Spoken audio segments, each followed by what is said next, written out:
Bueno, queridos alumnos, pues ahora vamos a iniciar el módulo 4. En los primeros 3 módulos ya hemos podido hablar de varias cosas. El primer módulo hablamos de una introducción, explicamos cómo iba a estar configurado el curso, hicimos una especie de introducción histórica de cómo llegamos a desarrollar todo este tema de neuromarketing. Posteriormente, en los módulos subsecuentes, hablamos un poco de la historia de las neurociencias, hablamos de los frenólogos, posteriormente cómo se fue descubriendo poco a poco el funcionamiento cerebral, hablamos de Pierre-Paul Broca, de Wernicke, dónde estaban las áreas relacionadas con aspectos del habla y del lenguaje. Estuvimos platicando un poco de la localización de funciones de estos localizacionistas, para después hablar de cómo poco a poco se fue descubriendo que había áreas de asociación en el cerebro aparentemente silenciosas, pero que ahora sabemos que son las áreas más interesantes en cuanto al funcionamiento cerebral, a las funciones mentales. Posteriormente estuvimos hablando un poco de neuroanatomía, de localización de funciones, de cómo funciona el cerebro y demás. Y posteriormente, en el módulo subsecuente, ya mencionamos este modelo que he desarrollado, que se llama la neuropirámide, que está formada por estos 6 o 7 peldaños, en los cuales se explica qué sucede cuando la información va entrando por los órganos de los sentidos, todo lo que, digamos, los pasos subsecuentes que suceden dentro del cerebro, hasta que se produce una toma de decisiones. Comentamos ya cómo este modelo inicialmente fue formulado para entender el proceso de aprendizaje en los niños, y posteriormente se vio la importancia del modelo dentro del campo de la mercadotecnia, y es de ahí de donde nos hemos venido nosotros apoyando para poder desarrollar métodos científicos, fórmulas matemáticas, mediante el registro tanto de la actividad cerebral como de diferentes funciones corporales, la respiración, la frecuencia cardíaca, la respuesta psicogalvánica, como hemos venido nosotros desarrollando estos procedimientos científicos para poder medir y cuantificar cada uno de los peldaños de la neuropirámide, como hemos ya desarrollado fórmulas para medir el proceso de atención, digamos, la atención sensorial, cuando se activa más el área auditiva o el área visual. Posteriormente ya veremos cómo también hemos desarrollado métodos para poder medir y explorar y descubrir qué tipo de emoción es la que una persona está experimentando en cualquier momento. Y luego la parte de la cognición, las funciones ya más relacionadas con los pensamientos, hasta la toma de decisiones. En este módulo, que es el módulo 4, vamos nosotros a hablar un poco acerca de los métodos, la metodología que nosotros utilizamos y para poder descubrir el funcionamiento cerebral, y también vamos a hablar de métodos, cómo ha ido avanzando la tecnología para ir descubriendo pues tanto la anatomía como la fisiología de este órgano maravilloso y tan complejo que es el cerebro, y posteriormente pues ya nos enfocaremos un poco más en estos métodos funcionales, que son los que nosotros utilizamos dentro del campo del neuromarketing en particular.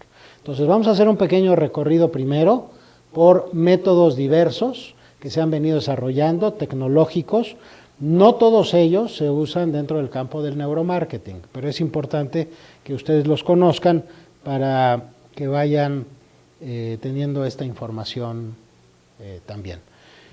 Podemos decir que los métodos o las tecnologías que actualmente utilizamos dentro del campo de las neurociencias, podemos decir que se dividen en 2 grupos.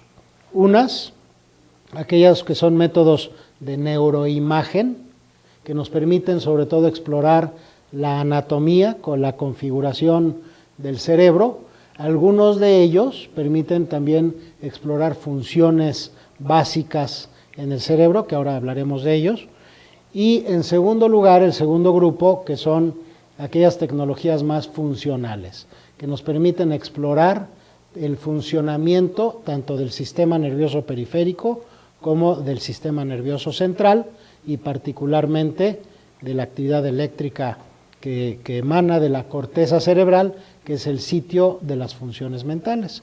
Estoy hablando específicamente de la electroencefalografía y de los potenciales evocados, que vamos a mencionar en un momento más. Bueno, hablemos de los primeros. Hablemos primero de aquellos métodos de neuroimagen que nos permiten explorar la anatomía del cerebro. No exploran nada del funcionamiento, pero sí son de gran utilidad para saber si el cerebro está íntegro o si hay algunos padecimientos, algunas patologías que estén afectando al cerebro. Y el primero de ellos es el que llamamos, las siglas son TAC, que quiere decir tomografía axial computada, que es un método radiológico, es un método que necesita de la aplicación de rayos X, como en las placas radiográficas convencionales, pero en este caso hay la persona, como ven ustedes en la diapositiva, se acuesta, se mete dentro de un tubo, y en este tubo lo que hay son una serie de cañones de rayos X, alrededor, en este círculo hay multiplicidad de cañones de rayos X, y por otro lado hay sensores. Entonces la radiación va atravesando el tejido, y mientras más densidad tenga el tejido, pues se va quedando la radiación y no pasa de la misma manera que en tejidos blandos. Y luego por métodos computarizados uno puede hacer la reconstrucción de estas imágenes, como vemos en la diapositiva, y entonces sí podemos observar el tejido cerebral. Ahí mismo en la diapositiva ven ustedes cómo se ve un tumor dentro del cerebro. Esa parte blanca que está ahí en la fotografía, en la parte baja de la diapositiva, ahí vemos un tumor cerebral, y entonces estos estudios nos permiten ver, otra vez digo, la anatomía. No habla nada del funcionamiento, sino simplemente de los tejidos, cómo están. Una variante de la tomografía axial computada es lo que se llama la resonancia nuclear magnética. En este caso no utilizamos rayos X, sino más bien la persona se mete dentro de un campo magnético bastante fuerte, y como ustedes saben, el cuerpo está formado principalmente por agua. El agua es H2O, y bueno, lo que hace este campo magnético es alinear el spin de los átomos. ¿Se acuerdan que los átomos tienen un electrón girando alrededor del núcleo, y ese giro tiene una orientación en el espacio que se llama el spin? Y lo que hace la resonancia nuclear magnética es reorientar estos átomos y luego los suelta, y al regresar a su posición inicial emiten un fotón, emiten una radiación que es captada otra vez por una serie de sensores que están alrededor de este círculo, y entonces nos permite también tener imágenes que reproducen el tejido cerebral, y entonces otra vez ahí vemos una imagen de resonancia nuclear magnética y un tumor también en la parte izquierda del cerebro. Entonces ahí está localizado. Entonces otra vez es otro estudio, pero específicamente de la anatomía cerebral.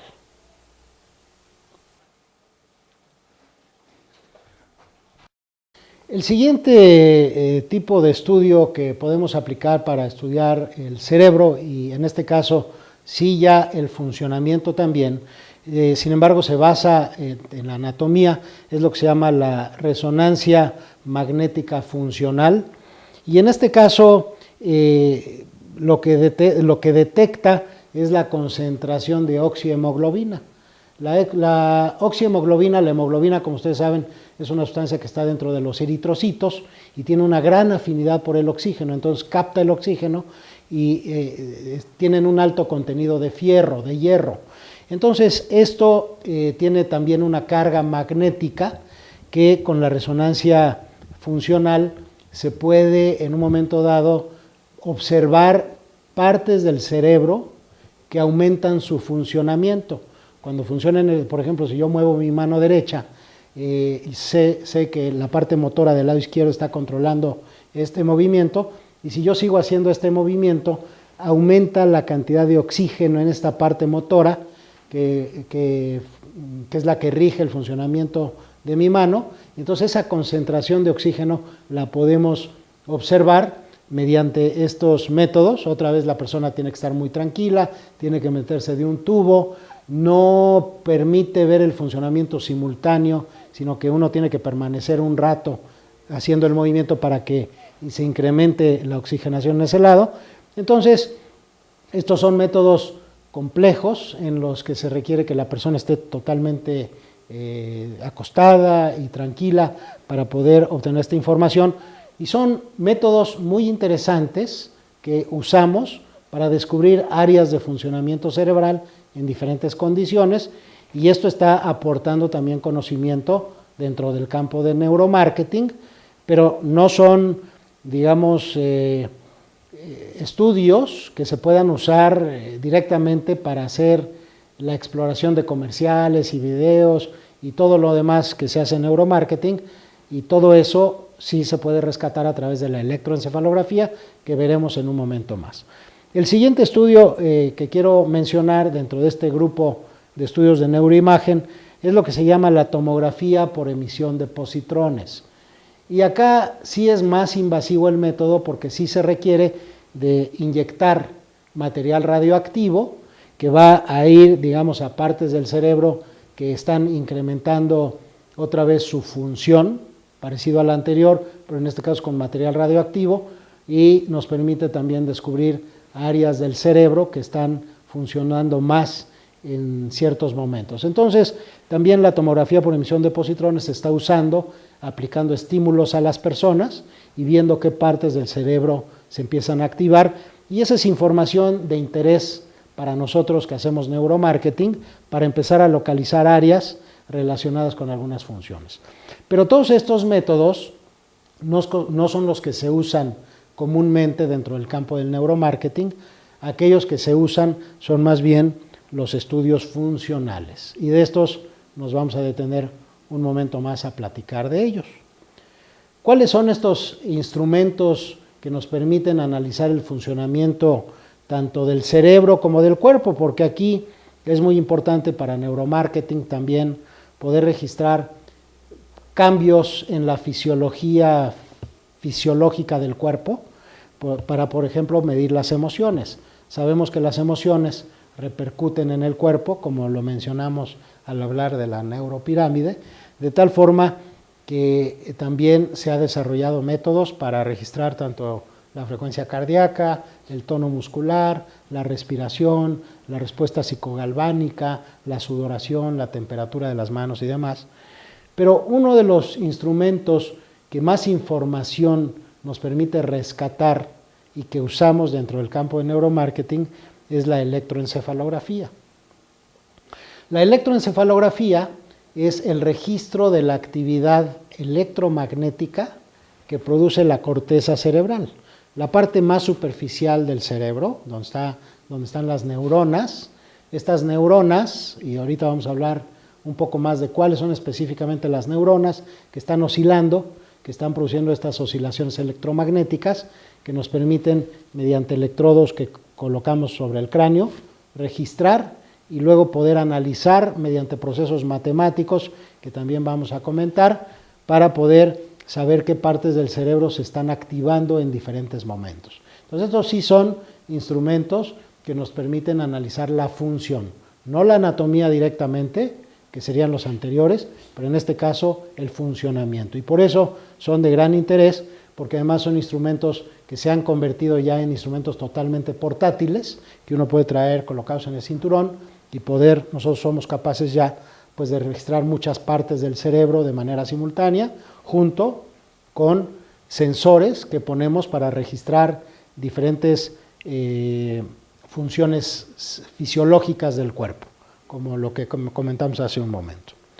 Vamos a detenernos a hablar específicamente de la electroencefalografía, que es uno de los temas más interesantes, porque es un instrumento sofisticado que nos permite analizar el funcionamiento cerebral. Es como una ventana que podemos, a través de la cual podemos ver cómo funciona el cerebro y qué partes del cerebro se van activando.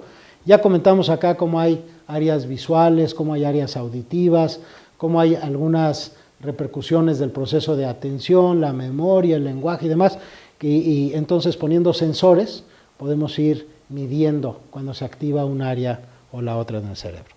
Esta es una imagen de un electroencefalógrafo de los que usábamos anteriormente. De hecho, este fue uno de mis primeros aparatos de electroencefalografía que me permitió a mí, además de registrar la actividad eléctrica cerebral, posteriormente poderla analizar por medio de computadoras, que les voy a comentar en un momento más.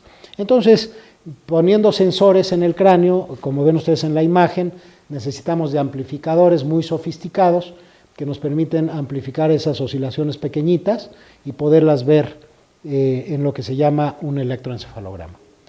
Para poderlo hacer, necesitamos, decíamos, colocar algunos sensores. Este es un método que usábamos también antiguamente.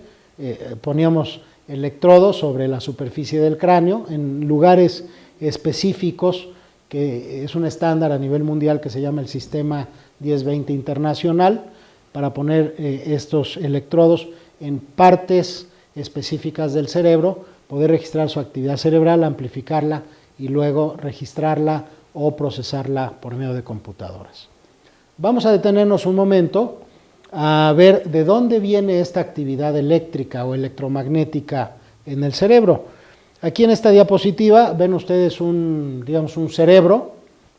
Ahí vemos la corteza cerebral, vemos todas estas circunvoluciones, todas estas arrugas, todos estos surcos que tiene. Y si nosotros hiciéramos un corte en el cerebro para ver cómo está configurado por dentro, porque nos interesa en un momento dado ver en dónde están esas neuronas, esas células que producen estas oscilaciones que podemos registrar a través del electroencefalograma, entonces vamos a hacer un corte cerebral para que nos metamos y veamos en dónde están estas neuronas y cómo producen esta actividad electromagnética. Bueno, cortemos el cerebro y lo vemos ya en este corte. Todo lo que ven ustedes en azul, que es la parte toda superficial, es lo que llamamos la corteza cerebral, esa es la sustancia gris, ahí están las neuronas, y lo otro que ven ustedes en blanco es, efectivamente así se llama la sustancia blanca, y está formada principalmente por axones, por vías de comunicación. Ahí no hay neuronas, las neuronas están en estas partes que ven ustedes en azul. Si nosotros vemos al microscopio, hacemos un pequeño corte de esta corteza cerebral y la vemos al microscopio, se ve algo como estas imágenes que están ustedes aquí viendo. Ahí están las neuronas, es una circuitería muy compleja, con este tipo de tinción que se llama tinción de plata, tinción de Golgi, se puede nada más ver unas cuantas neuronas. Aquí estamos viendo ni siquiera el 10% de todas las que están ahí, pero nos permite ver la forma. Ven ustedes ahí que tiene un cuerpo que está metido más o menos profundo en la corteza y luego tiene lo que se llama una dendrita apical, una prolongación que se va hasta la superficie y se va haciendo una circuitería muy interesante. Como ven ustedes también en este esquema, ahí vemos que hay varias capas en la corteza y sobre todo en la quinta capa, que está ahí con el número 5, están unas neuronas muy particulares que se llaman células piramidales, porque su cuerpo tiene forma de una pirámide, como si fuera un triángulo, y estas tienen una dendrita apical, tienen una prolongación que sube hasta la superficie y empieza a conectarse con las otras neuronas vecinas, pero estas células piramidales son las responsables de estas oscilaciones electromagnéticas. ¿Por qué tienen estos campos electromagnéticos? Bueno, pues porque están cargadas eléctricamente. Si nosotros insertamos un electrodo y midiéramos la carga eléctrica de la superficie y la comparásemos con la de la profundidad, vemos que hay una diferencia de potencial. Cuando hay una diferencia de potencial, se empiezan a formar estos campos electromagnéticos, que también tienen los imanes y también tiene el globo terráqueo, donde vivimos en la Tierra, tenemos un polo norte y un polo sur, hay diferentes cargas eléctricas y por eso salen estas cargas electromagnéticas que envuelven a la Tierra y que podemos registrar con una brújula. Pero bueno, en el caso de las células piramidales, tienen también son estos dipolos que forman estos campos electromagnéticos, pero resulta que la circuitería y la forma como se conectan las neuronas entre ellas van a tener diferentes tipos de oscilaciones y hay estructuras profundas en el cerebro, sobre todo la formación reticular que está en el tallo cerebral y el tálamo, por otro lado, que está a la mitad del cerebro, que están produciendo una función sinérgica. La formación reticular lo que hace es hacer que se desincronicen estas neuronas y entonces se produce más actividad rápida, frecuencias más altas, mientras que el tálamo lo que hace es sincronizar el disparo de estas columnas de neuronas y entonces va a producir actividad más lenta. Entonces esta sinergia entre la formación reticular y el tálamo está haciendo que la corteza produzca mezclas de frecuencias. Las regiones frontales producen mezclas de frecuencias diferentes de las occipitales, diferentes de las temporales. Cada parte del cerebro, la circuitería es sumamente compleja. Desafortunadamente no nos podemos meter más a fondo en este tema que es apasionante y podríamos pasarnos horas y horas y años hablando de este tema. Pero bueno, ahí en esta diapositiva vemos el tálamo, que es esa estructura roja con número 10 en la diapositiva, que es la que está sincronizando el disparo de estas columnas de neuronas que están en la corteza, decíamos produciendo actividad más lenta, y por otro lado la formación reticular que está en el tallo cerebral, que produce también un efecto sobre toda la corteza y está desincronizando estas oscilaciones, produciendo actividad más rápida. Entonces son campos electromagnéticos, son diferentes tipos de frecuencias que estamos registrando, cada región produce actividad diferente y claro, ante diferentes estados, estas mezclas de frecuencia cambian. Por ejemplo, si yo estoy muy alerta, aumenta la producción de frecuencias rápidas, se activa más la formación reticular y hay mayor actividad rápida. Si yo estoy más relajado o empiezo a estar somnoliento o hasta dormido, las mezclas de frecuencia van cambiando, se van lentificando. Hay toda una serie de cambios en estas frecuencias que nosotros podemos ir ya analizando, registrando, cuantificando y entonces sí poder entrar a analizar las funciones mentales. Un electroencefalograma se ve como lo que ven ustedes en esta diapositiva, otra vez son mezclas de frecuencias que cambian a lo largo del tiempo y que nosotros ya somos capaces de analizar con mucha precisión por medio del uso de computadoras. Enseguida les voy a hablar un poco de la historia de la electroencefalografía. Vamos a ver cómo empieza más o menos en el año de 1925, Hans Berger, que ven ustedes acá en esta imagen, que se considera el padre de la electroencefalografía. Hans Berger era un psiquiatra alemán de la Universidad de Jena y su fantasía era poder desarrollar un aparato que midiese esta actividad eléctrica cerebral que ya se había planteado algunos años antes que existía, y él pensaba que mediante el análisis de estas ondas electromagnéticas que ya se habían postulado que el cerebro produce, él podía estudiar el fenómeno de la telepatía. Esta era su fantasía. Claro, no de ninguna manera se ha logrado conocer y registrar este fenómeno, pero sí Hans Berger desarrolla uno de los instrumentos de mayor precisión y de mayor, digamos, ventaja dentro del campo de la ciencia médica para poder entender el funcionamiento cerebral y poderlo analizar en diferentes patologías, en diferentes enfermedades, y es un instrumento diagnóstico que ahora utilizamos día con día. La actividad que nosotros registramos del cerebro es una actividad muy compleja. Es una actividad muy compleja a la cual se le analizan varios parámetros que ven ustedes en esta otra diapositiva. Por ejemplo, analizamos las frecuencias, analizamos el voltaje, analizamos la localización, la distribución, analizamos la simetría, la sincronía, la forma de la onda, la regulación, la forma de aparición, la reactividad. O sea, son varios parámetros de los cuales algunos de ellos el ojo humano no los puede analizar con precisión, pero la computadora es extraordinaria para analizarla. Y esos son los primeros 5 parámetros que ven ustedes en la diapositiva, que los ven en rojo.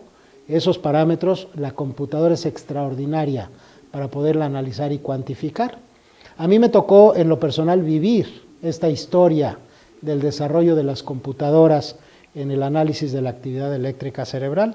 Les comentaba yo que después de haber hecho el doctorado en UCLA, regresé a México, estuve como director del Servicio de Neurofisiología del Instituto Nacional de Salud Mental, y ahí me tocó la oportunidad de recibir la primer computadora que hacía análisis matemático de la actividad eléctrica cerebral en el año de 1980, y esto pues a mí me permitió conocer desde lo más básico de cómo se lleva a cabo el análisis matemático de la actividad eléctrica cerebral, y posteriormente esto se derivó en que yo construyera mi primero y único sistema de mapeo cerebral que se utiliza en diferentes lugares del mundo. Actualmente hay 120 lugares en el mundo que utilizan este aparato que desarrollamos con ingenieros mexicanos y con toda esta experiencia y este conocimiento que fui adquiriendo a lo largo del tiempo.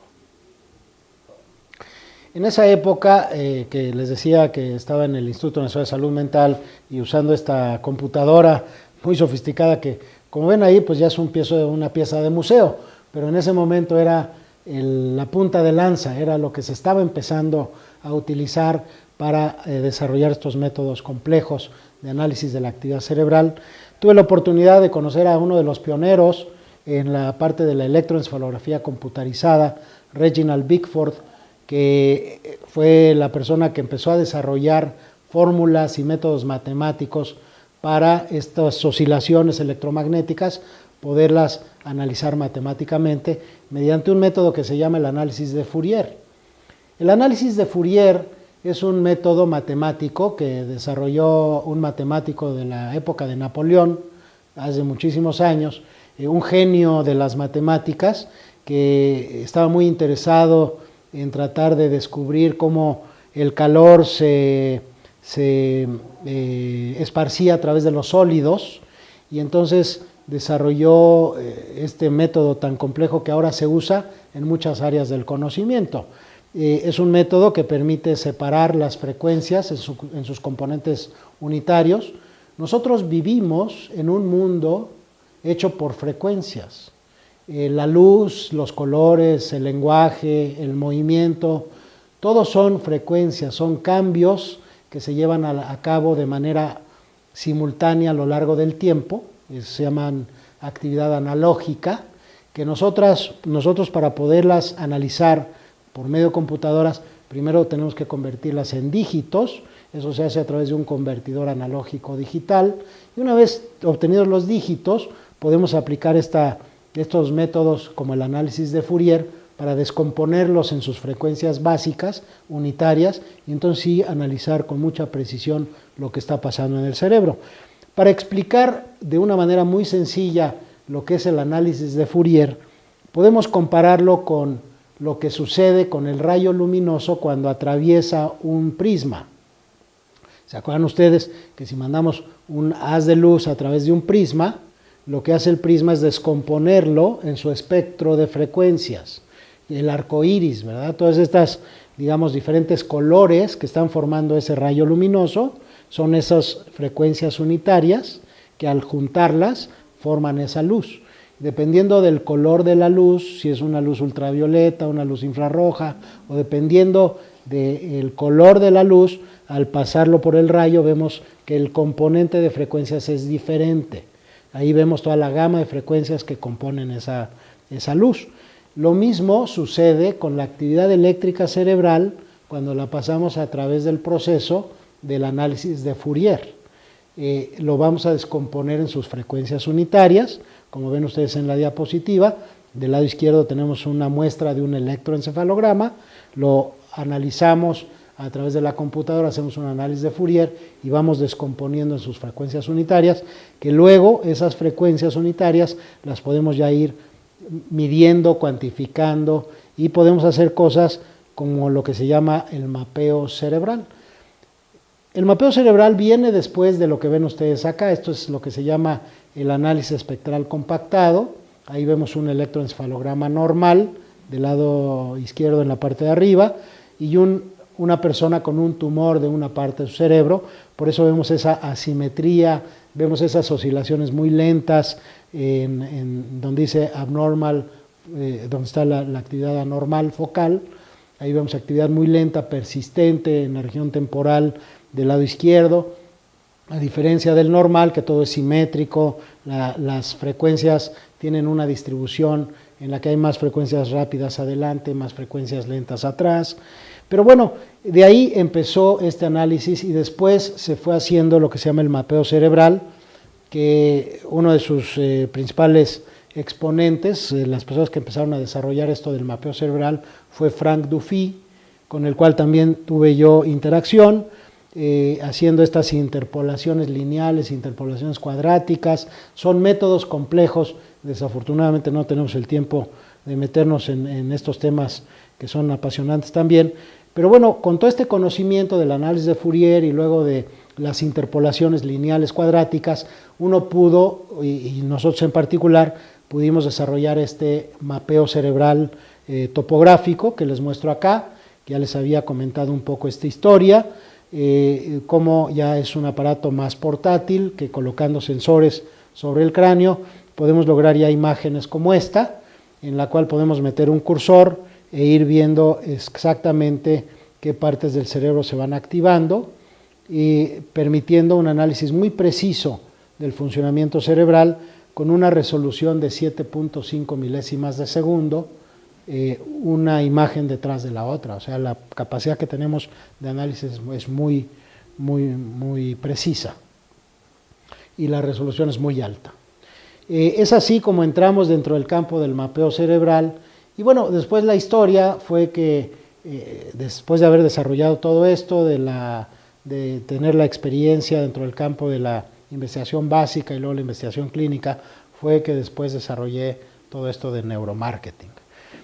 Bueno, vamos a detenernos un momento, a hablar de otro método de investigación funcional del sistema nervioso, que se usa ahora con mucha precisión también dentro del campo de neuromarketing, que se llama potenciales evocados. ¿Qué son los potenciales evocados? Realmente la palabra en inglés es evoked potentials. La traducción al español debería ser potenciales provocados, porque evocado en español quiere decir recordado, y no es lo que nosotros hacemos. El potencial provocado se provoca o se ocasiona mediante la aplicación de un estímulo. Entonces hay tres variedades de potenciales evocados: auditivos, visuales y somatosensoriales.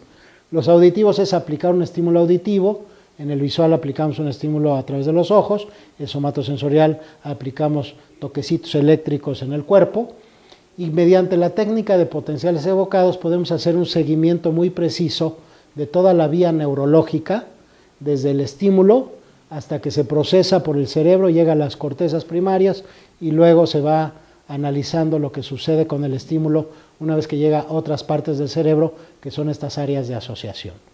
Como ven ustedes ahí también, de acuerdo al tipo de latencia, la latencia quiere decir la duración del tiempo de análisis que hacemos desde que aplicamos un estímulo y el tiempo que analizamos. Entonces hay de latencia corta, que nos permite ver las vías neurológicas nada más hasta que llegan a la corteza cerebral, y las de latencia larga o cognitivos, que nos permiten seguir analizando lo que pasa con ese estímulo ya cuando es procesado por la corteza cerebral, por cortezas secundarias, terciarias, de tal manera que podemos ya empezar a analizar procesos complejos como son procesos perceptuales, procesos atencionales, conceptuales en el cerebro. Aquí en esta siguiente diapositiva, ejemplificando lo que sucede, por ejemplo, con un potencial evocado auditivo, aplicamos un estímulo auditivo y mediante procesos matemáticos diferentes, aquí no hacemos análisis de Fourier, aquí hacemos promedios mediante varios estímulos y vamos rescatando información que tiene que ver con toda la vía neurológica. Ahí podemos ver los de latencia corta, que serían de 10 milisegundos, que es lo que tarda la información desde que aplicamos el estímulo, que desde que es percibido, digamos, por la primera sinapsis en el órgano de Corti, cómo pasa por las diferentes relevos sinápticos de toda la vía hasta que llega a la corteza primaria, tarda 10 milisegundos, muy cortito. Pero entonces podemos seguir analizando esta ventana, ampliándola, y podemos ampliarla hasta los 300 milisegundos, y entonces ya podemos ir viendo procesos de atención, procesos perceptuales, ya el procesamiento de esa información por, como decíamos, por cortezas de asociación en el cerebro. Este método también nosotros lo desarrollamos hace muchos años, hace 25 años desarrollé un método para analizar potenciales provocados e incluso analizando lo que sucede en la corteza cerebral. Estos son potenciales cognitivos, son potenciales ya más bien relacionados con el pensamiento, con procesos de atención y percepción, y estamos haciendo ahí mapeo de los potenciales evocados, que era muy vanguardista en la época. Actualmente pues ya son métodos que se usan comúnmente, convencionalmente, pero ahí podemos ir viendo cómo la información se va procesando por la corteza. Ahí vemos, por ejemplo, a los 150 milisegundos, ya llegó a las cortezas visuales, y de ahí podemos seguir analizando, ir viendo hacia dónde se va propagando la información y cómo se va procesando por la corteza. Entonces, como decíamos, son métodos muy precisos que nos permiten ya analizar el funcionamiento del cerebro, tanto el electroencefalograma, que nos permite analizar el cerebro en su funcionamiento espontáneo, y por otro lado los potenciales provocados, que nos permiten analizar el cerebro, pero ante diferentes estímulos visuales, auditivos y demás. Y es por esta razón que son dos métodos que nosotros usamos dentro del campo de neuromarketing de gran importancia, porque entonces sí podemos analizar procesos de atención, o procesos de atención visual específicamente, o procesos de atención auditiva, y irnos incluso más allá y analizar las emociones, los pensamientos, hasta que estos se convierten en una toma de decisión, que en el campo del marketing pues es la compra, en el campo del aprendizaje es aprender algo, que se convierte pues en aprender a la lectoescritura o la comprensión de las matemáticas, cálculo mental y demás. Y es ahí donde nosotros en este laboratorio de neurociencias, partiendo de este modelo de la neuropirámide, hemos ido desarrollando todas estas fórmulas científicas, matemáticas, para poder medir cada uno de estos elementos del funcionamiento cerebral en el proceso de toma de decisiones, que es lo que vamos a ver en el siguiente módulo.